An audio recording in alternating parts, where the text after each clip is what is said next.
तो गए आप स्वागत करशो તમારું આપની યુટ્યુબ ચેનલ પી ડોટ ક્લાસીસ લાસ્ટ વિડિયોની અંદર આપણે ગાલા અસાઇનમેન્ટ 2025 ધોરણ 10 ઇંગ્લિશની અંદર પેપર નંબર 3 નો વિભાગ એ ને જબરદસ્ત રીતે સોલ્વ કર્યો હતો.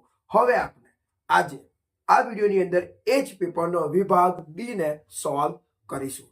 યસ સ્ટુડન્ટ, જુઓ પેપર નંબર 3 સેક્શન બી જોરદાર અફલાતું રીતે જબરદસ્ત તાકાતથી જે થવું હોય થાય પણ જબરદસ્ત રીતે 17 માંથી 17 પાક્કા. યસ, તમે આ વિડિયોના એન્ડ સુધી બન્યા રહેશો તો તમને વિભાગ બી ની અંદર 17 માંથી 17 માર્ક્સ આવશે અને આવશે. તમે જો મહેનત કરશો તો તમારે 100% તમને પરિણામ સારું મળશે. ઠીક છે, તો ચલો સ્ટુડન્ટ્સ, નીતિ નિયમ પ્રમાણે તમને ખબર જ છે કે તમારી સામે સ્ક્રીન પર દરેકે દરેક વસ્તુ આવવાની જ છે, તો એન્જોય કરો અને ભણતા રહો. ચલો જોવો હવે સ્ટુડન્ટ્સ, પી ડોટ ક્લાસીસ ગાલા assignment paper number 3 section B. તો એની અંદર વાત કરીએ તો એની અંદર સૌથી પહેલા જે પોઈન્ટ છે એ છે read the stanza and answer the questions. Stanza કવિતાને વાંચો અને એના આધારે પ્રશ્નોનો જવાબ આપો. 3 ગુણની પૂછાય છે, 3 પ્રશ્નો આપણને આપવામાં આવે છે. તો તમે સ્ટુડન્ટ જુઓ તો પોએમ આપણી સામે છે કે I have grown my wings, I went to fly. તમે આ પોએમ 100% ભણી હશે. તો એના આધારે આપણે પહેલો પ્રશ્નને સમજીએ છીએ. 16 નંબર કે what does I have grown my wings means કે I have grown my wings નો મતલબ શું થાય, એનો અર્થ શું થાય છે. તો એનો જવાબ તમારી સામે આવતો જ હશે. તો સૌથી પહેલા વિદ્યાર્થીઓનો જવાબ લખવા માટે સૌથી પહેલા તમારે પ્રશ્નમાંથી આટલું લખી દેવાનું છે કે I have grown my wings means આટલું તો બેઠું જ કોપી મારવાનું છે. એના બાદ તમારે જે તમને બ્લુ કલરની અંદર જે દેખાય છે એ તમારે જવાબ લખવાનો છે કે I am old enough to go out in the world and fight my own battles. Okay, તો આ તમારો કવિતામાંથી પૂછાતો પહેલા પ્રશ્નનો જવાબ થઈ ગયો છે. ચલો હવે તમે બીજો જુઓ. તો કવિતા તો એ જ છે, બરાબર. એમાં બીજો ક્વેશ્ચન 17 નંબરનો I want to fly means હું ઉડવા માંગુ છું. એનો અર્થ શું થાય છે? I want to fly means એનો મતલબ હું ઉડવા માંગુ છું. તો જુઓ, તો સ્ટુડન્ટ્સ આ પણ એકદમ ઈઝી છે. સૌથી પહેલા તમારે I want to fly means પ્રશ્ન ક્વેશ્ચન પરથી લખી દેવાનું છે.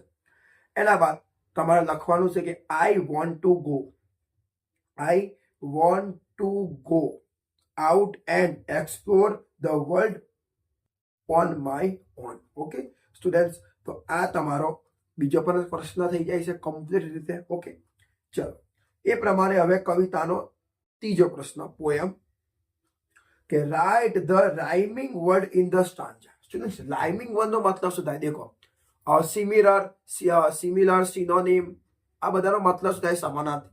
ઓપોઝિટ એટલે વિરોધાર્થી. પણ રાઇમિંગ વર્ડ મતલબ એક સરખું અર્થ ધરાવતો હોય ને, જેમ કે આપણે અંદર તમે જે ફ્લાય, લાય, ક્રાય એક જ સરખું થાય છે ને, તેને રાઇમિંગ વર્ડ કહેવાય, બરાબર.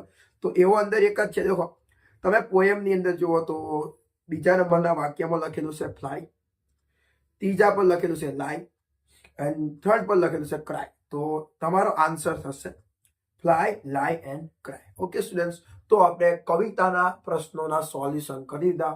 જો તમે પહેલી વાર આ વિડીયો જોતા હોય તો પ્લીઝ તમે અત્યારે જ ચેનલને સબસ્ક્રાઇબ કરી દેજો અને આ વિડીયોને લાઈક પણ કરી દેજો, શેર પણ કરી દેજો અને હા, નોટિફિકેશન ઓન કરી દેજો, કેમ કે આ ચેનલ પર તમને ઘણી બધી વસ્તુ શીખવા મળે છે. ઇંગ્લિશ શીખવા મળે છે, ગણિત શીખવા મળે છે, વિજ્ઞાન શીખવા મળે છે, તત્વજ્ઞાન શીખવા મળે છે, દરેક વસ્તુ શીખવા મળે છે. ઓકે, ચલો હવે સ્ટુડન્ટ્સ, આપણને એક ફકરો આપવામાં આવે છે, લખિત છે read the paragraph and answer the question. 5 ગુણમાં પૂછાય છે આ ફકરો છે અને ફકરા પરથી આપણને 5 પ્રશ્નોના જવાબ આપણે આપવાના છે. ઓકે, હવે જે સેક્શન એ ની અંદર જે સ્ટુડન્ટ્સ ફકરા પૂછાય છે એ કેવા કે તમારી જે ટેક્સ્ટ બુક છે ને, તો એ ટેક્સ્ટ બુકની અંદર જે યુનિટ છે એ યુનિટના આધારે એ સેક્શન એ ની અંદર પેરેગ્રાફ આવે છે. પણ સેક્શન બી ની અંદર પણ એક આ પેરેગ્રાફ છે. તો સ્ટુડન્ટ્સ આ પેરેગ્રાફ બહારનો કહેવાય. બહારનો મતલબ બહારનો ના કહેવાય, પણ જે તમારી પાસે જે બ્લેક બક હોય છે, તમારી પાસે ઇંગ્લિશની જે ગ્રાઇડ હશે નવનીતની, એમાં બ્લેક બક આવે, એની અંદર પણ બીજા એક્સ્ટ્રા યુનિટ આવે. અને એમાંથી એ લોકો આ પ્રશ્ન એટલે કે આ ફકરો પૂછે છે. ઓકે, એકદમ ઈઝી હોય છે, થોડુંક શીખી લો તો તમને 100% આવડી જશે. તો ચલો, એ 5 પ્રશ્નો છે એના આધારે. તો ચલો, આ પેરેગ્રાફ છે. ઓકે, તો એના આધારે પહેલો પ્રશ્ન શું કહે છે? 19 નંબરનો, why do people avoid thinking? Why એટલે શા માટે, પીપલ એટલે લોકો, એવોઇડ એટલે છોડે છે, થિંકિંગ એટલે વિચાર. લોકો શા માટે વિચારવાનું છોડી દેશે, શા માટે છોડે છે? તો સ્ટુડન્ટ્સ, એનો જવાબ લખવો એકદમ ઈઝી છે. દેખો, તમારે સૌથી પહેલા પ્રશ્નના આધારે કરતા લખવાનો પીપલ, જે તમને બ્લેક લાઇનની અંદર દેખાય છે. પછી તમારે ક્રિયાપદ લખવાનું એવોઇડ, કર્મ તરીકે તમારે લખી દેવાનું થિંકિંગ. ઓકે, હવે વાય થી પ્રશ્ન પૂછ્યો છે એટલે આપણે મૂકવાનું છે શું? બીકોઝ. તો શું? બીકોઝ. ઓકે, પછી તમને જે જવાબ આપેલો છે એ મેં તમારા માટે તમને કમ્પ્લીટ દેખાય એના માટે જુઓ કે પ્રશ્નની અંદર જે બ્લુ કલરની અંદર જે દેખાય છે એ આપણો જવાબ છે, અને ફકરાની અંદર આપણે કઈથી કોપી મારવાનો છે એ પણ તમારી સામે છે.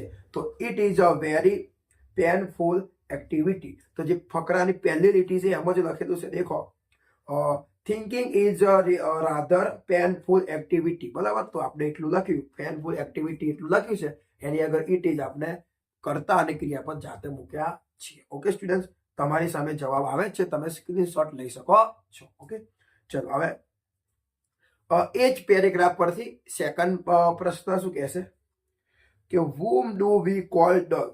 આપણે કોને ડલ કહીશું, એટલે કોને ડલ કહીએ છીએ, આપણે કોને ડલ કહીએ છીએ. ઓકે, તો અહીંયા પણ દેખો, સૌથી પહેલા તમારે કરતા મેળવાનો પીપલ, પછી who એવોઇડ થિંકિંગ. આનો જવાબ તમારી સામે બ્લેક તમને દેખાય જ છે. દેખો, પેરેગ્રાફની અંદર તમને આપેલો જ છે. સૌથી પહેલા પેરેગ્રાફમાં તમે જુઓ તો મેની લખેલું છે, તો મેં મેનીની જગ્યાએ શું લખી દીધું સ્ટુડન્ટ્સ? પીપલ. એના બાદ એવોઇડ થિંકિંગ, તો અહીંયા પણ લખ્યું જ છે ને, who એવોઇડ થિંકિંગ. વધારાનો શબ્દ શું મૂક્યો? who avoid thinking. પછી તો બીજું એમ જ છે, દેખો, in their day to day life લખ્યું જ છે, in their day to life and call dull, and we call ધેમની જગ્યાએ call and call dull. Okay, એકદમ બેઠો જવાબ છે. મેની જગ્યાએ લખી દેવાનો છે પીપલ, વધારાનો શબ્દ મૂકવાનો છે હું, બાકી તો બીજું બધું સેમ ટુ સેમ જ છે. ઓકે સ્ટુડન્ટ્સ, તો હવે આપણે ત્રીજા પ્રશ્ન પર જઈશું. તો પેરેગ્રાફ તો એ જ છે, તમારી સામે આવતો જશે. હવે તમે પ્રશ્નને દેખો, 21 નંબરનો, how can you act as a genius? તમે કેવી રીતે જીનિયસ કહી શકો એમ, તમને કેવી રીતે જીનિયસ કહી શકાય એમ, આપણને કેવી રીતે જીનિયસ કહી શકાય? તો જવાબ છે કે યુ હોય, જ્યારે પણ યુ થી પ્રશ્ન પૂછાય તો જવાબ લખતી વખતે તમારે આઈ નો યુઝ કરવાનો કાં તો વી નો યુઝ કરવાનો. ઘણા બધાની વાત કરતા હોય, બધા ભેગા મળીને જતા હોય તો વી, એકલાની વાત કરતા હોય તો આઈ. તો સૌથી પહેલા વી. ઓકે, તો તમારે દેખો, યુ ની જગ્યાએ યુ હે તો યુ નું શું ચેન્જ થઈ ગયું? વી. પછી કેન તો કેન, પછી એક્ટ એઝ અ જીનિયસ, એ તો બેઠું જ લખવાનું. તો જુઓ, બેઠું જ લખાઈ ગયું ને, દેખો ને, લખાઈ જ ગયું ને, વી can act as genius. Okay, આટલું તમે લખ્યું. હવે તમે પેરેગ્રાફની અંદર આન્સર દેખો, તો તમને રેડ કલરની અંદર આપેલું જ છે, you can act as genius. તો તમે દેખો, you can act as genius ની જગ્યા પર લખી દીધું. શું લખ્યું? બોલો ને, શું લખ્યું? We can act as genius. એના બાદ બીજું બધું તમે જવા દો, by applying right mental skills. તો એટલું તમારે કોપી માર દેવાનું, એટલે તમારો જવાબ કમ્પ્લીટ થઈ ગયો. ઓકે સ્ટુડન્ટ્સ, ચલો હવે આપણે આગળ વધીએ. ચલો, તો હવે પેરેગ્રાફ 1 છે, એના આધારે પ્રશ્ન નંબર 4 છે. તમે જુઓ કે who is miss doctor Bono? Who is doctor Bono? કોણ ડોક્ટર બોનો છે? ઓકે, તો જુઓ સ્ટુડન્ટ્સ, તમારે સૌથી પહેલા પ્રશ્નમાંથી લખી દેવાનું છે ડોક્ટર બોનો, કર્તા તરીકે, ક્રિયાપદ તરીકે મૂકવાનું છે ઇઝ. હવે તમે જે તમને પિંક કલરની અંદર આપેલું છે એ તમે જુઓ તો તમને આપેલું જ છે કે doctor Bono doctor Edward de Bono, એટલું તો લખ્યું જ છે. એના પછી સ્ટુડન્ટ્સ પેલું બધું લખવાનું છે, a psychologist and professor of medicine at Cambridge University, England. તો બેઠું જ લખવાનું છે. દેખો, doctor Bono is a psychologist and professor of medicine at Cambridge University England. બેઠો જવાબ આપેલો છે, કોપી પેસ્ટ કરવાનો છે. શું કરવાનું છે? કોપી અને પેસ્ટ. બેઠું જ છે, કોઈ ટેન્શન નહીં. ચલો હજુ પણ એના આધારે એક લાસ્ટ ક્વેશ્ચન 5 આપવાના હતા ને, તો 4 આપ્યા. પાછું દેખો, what does doctor Bono believe? Doctor Bono શું માને છે? બિલીવ એટલે માનવું, વિશ્વાસ કરવો, શું ભરોસો રાખે છે. ડોક્ટર બોનો શું વિશ્વાસ રાખે છે? ડોક્ટર બોનો શું ભરોસો રાખે છે? ડોક્ટર બોનો શું માને છે? તો તમારે દેખો સ્ટુડન્ટ્સ, સૌથી પહેલા કરતા લખવાનો ડોક્ટર બોનો. હવે ડઝ એટલે કયો કાળ? Simple present tense. Okay, simple present tense. Simple present tense ની અંદર ક્રિયાપદ તરીકે V5 આવે, એટલે તમારે બિલીવ ની પાછળ શું લગાવવું પડે? S, કેમ કે કર્તા તરીકે એક વચન નામ છે. ઓકે, તો બિલીવ્સ લખ્યું. હવે તમને જે ગ્રીન કલર ની અંદર છે એ તમને પેરેગ્રાફમાં આપેલું જ છે. દેખો, ડેટ તો લખ્યું જ છે ને, હી બિલીવ્સ, તો હી બિલીવ્સ ની તો આપણે લખી દીધું. હી ની જગ્યાએ શું લખ્યું? Doctor Bono. અને બિલીવ્સ તો લખ્યું જ છે. હવે વચ્ચે શું મૂકવાનું? ડેટ. પછી બીજું દેખો, ડેટ પછી થિંકિંગ, તો કોપી જ મારવાનું છે ને.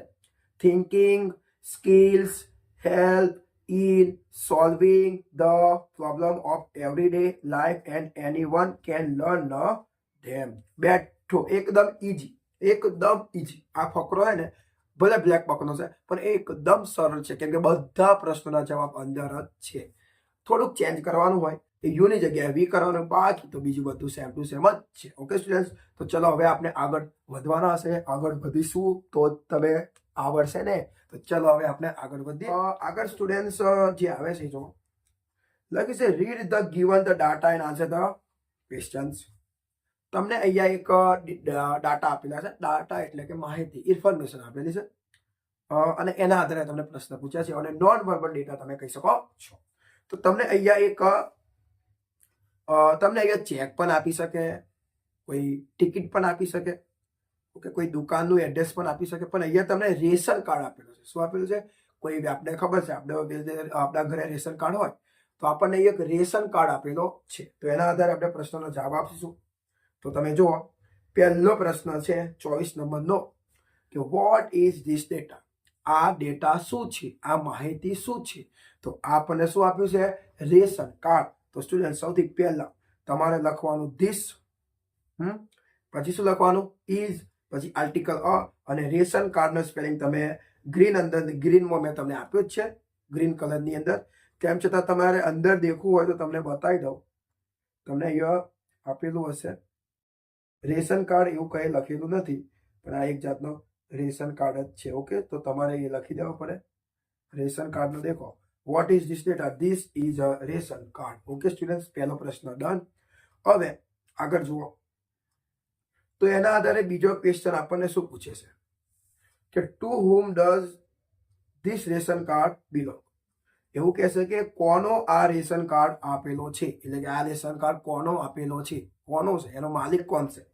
તો તમે અંદર જોવો તો તમને હે ને આપેલું જ છે કે તમે થર્ડ નંબર પર જુઓ, name of the card holder લખેલું છે કે મિસ્ટર મેહુલભાઈ ભાણુભાઈ. તો મેહુલભાઈનો આપેલો છે. ઓકે, તો આપણે લખીશું પ્રશ્નના આધારે. સૌથી પહેલા આપણે કરતા લખશું ધીસ રેશન કાર્ડ.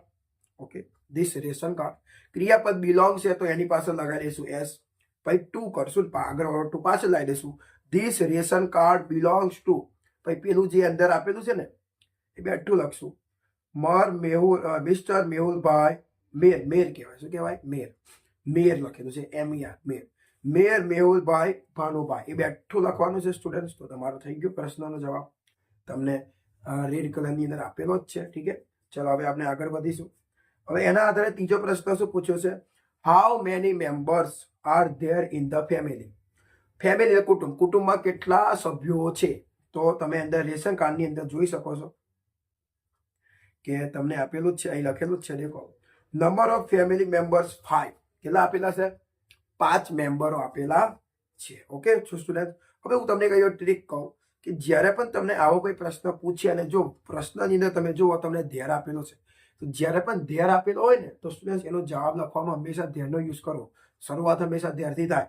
તો લખ્યું ને, there are 5 family members in the family, એટલે 5 ફેમિલી મેમ્બર્સ. અથવા તો તમે આવું પણ લખી શકો, there are 5 members in the family. કુટુંબમાં 5 સભ્યો છે. એકદમ ઈઝી છે, એકદમ સરળ. ઓકે, ચલો. હજુ આપણે રેશન કાર્ડના આધારે પ્રશ્ન પૂછ્યો છે કે what type of gas connection does the owner have. એટલે કે માલિક પાસે કેવા પ્રકારનું ગેસનું કનેક્શન છે. 2 પ્રકારનું આવે, LPG and PNG. A CNG પણ આવે, એલપીજી સીએનજી બધું એક જ છે. તો ચલો, આપણને અહીંયા આપેલું જ છે. દેખો કે સ્ટુડન્ટ તમે જુઓ કે ઇન્ફોર્મેશન અબાઉટ ગેસ વિશે માહિતી. તો એલપીજીમાં યસ લખેલું છે અને પીએનજીમાં નો લખેલું છે. એટલે એલપીજીમાં યસ એટલે એલપીજી થશે, પીએનજી નહીં હોય એટલે નો. તો જવાબ શું આવશે? એલપીજી. તો સ્ટુડન્ટ જુઓ જવાબ લખશો કેવી રીતે, એકદમ સિમ્પલ છે. તમારે પ્રશ્ન પરથી લખી દેવાનો. સૌથી પહેલા કરતા ધ ઓનર લખ્યું. હવે હેવ નહીં આવે તો કે ઓનર પ્રમાણે હેસ થઈ જાય. તો ધ ઓનર હેસ પહેલા કીધો એલપીજી આટલું લખો. હવે ગેસ કનેક્શનનો સ્પેલિંગ નથી આવડતો તો શું કામ ટેન્શન લેશો? પ્રશ્નની અંદર આપેલો છે, દેખો ગેસ કનેક્શન. તો simple, the owner has LPG gas connection. ખાલી એલપીજી કેપિટલ લખો તો સારું. ઓકે, તો થઈ ગયું છે. હજી આપણને એક પ્રશ્ન આપેલો છે કે where does the owner live. Owner ક્યાં રહે છે? લીવ એટલે રહેવું, વેર એટલે ક્યાં, ક્યાં એટલે વેર. ઓકે, ઓનર એટલે માલિક ક્યાં રહે છે. તો તમને રેશન કાર્ડની અંદર આપેલું જ છે. તમે મેહુલભાઈનું જુઓ, એડ્રેસ નીચે લખેલું છે, સરનામું કે લખેલો ભડરોડ તાલુકો લખેલું છે મહુવા ડિસ્ટ્રિક્ટ ભાવનગર. ઓકે, તો ત્યાં રહે છે આપણો. તો આપણે જવાબ લખશું. દેખો સૌથી પહેલા કરતા તો ધ ઓનર. ઓકે, ડઝ છે એટલે સિમ્પલ પ્રેઝન્ટ ટેન્સ, સાદો વર્તમાન કાળ. લીવની પાછું લાગી જશે એસ, કેમ કે કરતા એક વચન નામ છે. તો ધ ઓનર લીવ્સ. ઓકે, પછી એટ લખી દો. પેલું બધું બેઠું લખી દો સ્ટુડન્ટ. દેખો લખી ને એટ ભરોડ તાલુકો મહુવા અને ડિસ્ટ્રિક્ટ ભાવનગર. ઓકે, બેઠું તમે લખી શકો છો. તમે જુઓ અહીંયા મેં લખ્યું ને એટ ભરોડ તાલુકો, એવું ગુજરાતી આખું લખ્યું, ઇંગ્લિશમાં મહુવા ડિસ્ટ્રિક્ટનો સ્પેલિંગ આખો લખ્યો એન્ડ ભાવનગર. ઓકે, તમે જોઈ શકો છો. તો સ્ટુડન્ટ્સ આ પણ આપણું પૂરું થઈ જઈશું. હવે એના પછી લાસ્ટ ક્વેશ્ચન છે, પછી વિભાગ બી પૂરો થઈ જાય છે. તમને આપ્યું છે read the interview and answer the question. તમને એક ઇન્ટરવ્યુ આપેલું છે. આપણે ઇન્ટરવ્યુ તમે લઈએ છીએ, કોઈ કંપનીમાં છે તો ઇન્ટરવ્યુ લઈએ છીએ, એવું કંઈ ઇન્ટરવ્યુ આપેલું છે. અને ઇન્ટરવ્યુના આધારે આપણને 4 ક્વેશ્ચન પૂછેલા છે. તો જુઓ ઇન્ટરવ્યુ પહેલા તો જુઓ કોની વચ્ચે થઈ રહ્યું છે. તો હમીદ એન્ડ નવીન, હમીદ અને નવીન બંને જણા વાતો કરી રહ્યા છે. તો ચલો આપણો પહેલો ક્વેશ્ચન છે ઇન્ટરવ્યુ પરથી કે when did he win gold medal. કે તેને એટલે અંદર જેની વાત કરી હશે ને એની વાત છે. તેને ક્યારે ગોલ્ડ મેડલ જીત્યો હતો? એટલે ભૂતકાળ. તેને ક્યારે ગોલ્ડ મેડલ જીત્યો હતો. ઓકે, તો તમે જુઓ પેરેગ્રાફની અંદર તમે કયા ખબર છે, ચોથા નંબરનો પેરેગ્રાફ દેખો તો લખેલું છે હેમિડ. યસ, હી વોન લખેલું પડે ને, he won gold medal in 1958 and 1962. 1958 અને 1962 લખેલું એશિયન ગેમ્સની અંદર એને જીત્યો હતો. આપણે વેનથી પ્રશ્ન પૂછ્યો છે, એ સમય મળશે. તો સ્ટુડન્ટ સૌથી પહેલા ડીડ એટલે ભૂતકાળ છે, તો કર્તા તરીકે મૂકવાનો છે હી. વિનનું V2 થઈ જશે વોન. પછી ગોલ્ડ મેડલ એ તો બેઠું જ લખવાનું છે. એના બાદ સિમ્પલ પેરેગ્રાફમાંથી તમારે ફક્ત જે ગ્રીન કલરની અંદર મેં તમને જે શો કર્યું છે એ તમારે કોપી મારવાનું છે. ઇન 1958 એન્ડ 1962 એશિયન ગેમ્સ એટલું તમારે કોપી પેસ્ટ કરવાનું છે. તો તમારો પહેલો પ્રશ્ન ડન થઈ જાય છે. આગળ વધીએ છીએ. એના આધારે બીજો પ્રશ્ન પૂછ્યો છે. જુઓ કે which race of Milkha Singh. તમે પેલો જોયો ને Milkha Singh. Yes, Milkha Singh will always be remembers. અહીંયા જે બંને વ્યક્તિ વાત કરે છે મિલ્ખા સિંહ વિશે વાત કરી રહ્યા છે. આપણે પ્રશ્ન પૂછ્યો છે કે મિલ્ખા સિંહની કઈ રેસને હંમેશા લોકો યાદ કરે છે. તો કઈ રેસને યાદ કરે છે? તો તમને પેરેગ્રાફમાં આપેલો જ છે કે દેખો his 96th Olympic 400 metres race will always be remember. એટલે કે જ્યારે 1960 ની અંદર 400 મીટરની જે રેસ છે ને મિલ્ખા સિંઘની, એને હંમેશા લોકો યાદ કરે છે. તો આપણો જવાબ છે, પણ આપણે કેવી રીતે લખશું એના પર આધાર રાખે છે. તો દેખો સ્ટુડન્ટ, સિમ્પલ છે. સૌથી પહેલા તમારે લખવાનું છે મિલ્ખા સિંઘ. એનો મતલબ તમે એવું વિચારો કે પેરેગ્રાફની અંદર તમે જુઓ તો હિસ આપેલું છે ને, હિસ એટલે તેનો, પણ એ તમારે હિસની જગ્યાએ લખી દેવાનું છે મિલ્ખા સિંઘ, એટલે મિલ્ખા સિંઘની. ઓકે, તો તમારે હિસની જગ્યાએ સિમ્પલ લખી દેવાનું છે મિલ્ખા સિંઘ. પછી 400 મીટર્સ એટલે 400 metres race at the 1960 Olympic will always be remember. સૌથી પહેલા એવું વિચાર લો કે આપણે શું કર્યું, પ્રશ્ન પરથી મિલ્ખા સિંઘ પેલો એસ લગાવી દીધો. પછી પેરેગ્રાફ પરથી આપણે લખી દીધું 400 મીટર્સ. ઓકે, બસ 400 મીટર લખી દીધું, રેસ લગન લખી દીધું 400 metre race. Okay, at the, પછી પેલું 1960 વાળું છે એને પાછળ એટ 1960 ઓલિમ્પિક. બસ એના બાદ પ્રશ્નમાં દેખો વિલ ઓલવેઝ બી રિમેમ્બર, તો છેલ્લે લખી દીધું we always be remembers. Okay student, આગળ વધીએ છે. હજુ પ્રશ્ન આપણને આપેલો છે 32 નંબરનો પેરેગ્રાફ. પ્રશ્ન દેખો, Milkha Singh is known as, મતલબ નો એટલે જાણીતો. મિલ્ખા સિંઘ ખાલી જગ્યા તરીકે જાણીતા છે. તમે મિલ્ખા સિંઘને કેવી રીતે, કયા નામથી જાણો છો? તો આપણને અહીંયા વાક્યને અધૂરો જ કરવાનો, અધૂરું આપેલું છે પૂર્ણ કરવાનું છે, કમ્પ્લીટ કરવાનું છે. તો બેઠું પેલા તો આટલું લખી જ દેવાનું, ડાયરેક્ટ જવાબ નહીં લખવાનો, પેલા આટલું લખી દેવાનું. Milkha Singh is known as, તો એટલું કોપી મારી જ દેવાનું, Milkha Singh is known as. હવે એની અંદર તમને બતાવું કે જે ઇન્ટરવ્યુ છે એમાં તમે લાસ્ટ લીટી દેખો. હેમિદ શું કહે છે? હેમિદ indeed he is known as the flying Sikh. તમને અંદર આપેલું જ છે, અવતરણ ચિહ્નની અંદર ઇન્વર્ટેડ કોમાની અંદર આપેલું જ છે ધ ફ્લાઇંગ સિખ. તો મિલ્ખા સિંઘ કયા તરીકે જાણીતા છે? મિલ્ખા સિંઘને લોકો શું કહે છે? ધ ફ્લાઇંગ સિખ તરીકે ઓળખે છે. તો સ્ટુડન્ટ કોપી મારી લેવાનું, એટલે આગળ તો કોપી માર્યું જ છે. Milkha Singh is known as the flying Sikh. Okay student, તો આ પ્રમાણે થઈ ગયું. હજુ આપણને એક પ્રશ્ન આપેલો જ છે, દેખો હજી એક પ્રશ્ન છે, છેલ્લો, લગભગ છેલ્લો જ છે. યસ, છેલ્લો જ છે સ્ટુડન્ટ. આપણે પહેલો પ્રશ્ન આવો હતો 29 પણ મેં છેલ્લે લઈ લીધો છે. જુઓ તમે, who was Milkha Singh? Who was Milkha Singh? કોણ મિલ્ખા સિંઘ હતું? એટલે કોણ મિલ્ખા સિંઘ કોણ હતું?